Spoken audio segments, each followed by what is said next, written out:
හැමෝම සාදරයෙන් පිළිගන්නවා sltechdiary YouTube channel එකට. මුලින්ම Google Map එක ඕපන් කරගන්න. වම් පැත්තේ කෙළවරේ තියෙන ඔප්ෂන් එක තියෙන ඉරි තුන ක්ලික් කරගන්න. එතන පහළම තියෙන your data in maps කියන එක ක්ලික් කරන්න.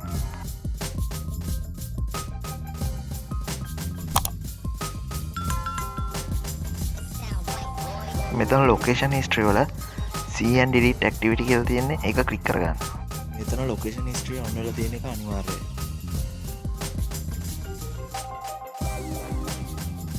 ඊට පස්සේ උඩ කෙළවරේ තියෙන day කියන එක ක්ලික් කරාම අද දවසේ ඔයා ගිහපු ගමන් ගිහපු තැන් බලා ගන්න පුළුවන්.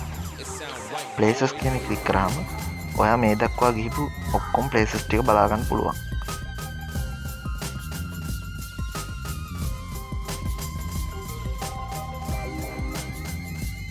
මේ උඩ තියෙන තැන් ක්ලික් කරාම ඒ තැන් වලට ගිහිල්ලා තියෙනවද කියලා බලා ගන්න පුළුවන්.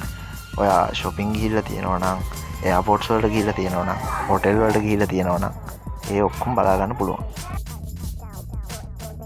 මේකට අවශ්‍ය වෙන්නේ ඒ අදාළ පුද්ගලයාගේ ෆෝන් එකේ location history on කරලා තියෙන එක විතරයි. like කරන්න, comment කරන්න, අනිවාර්යෙන් subscribe කරන්න.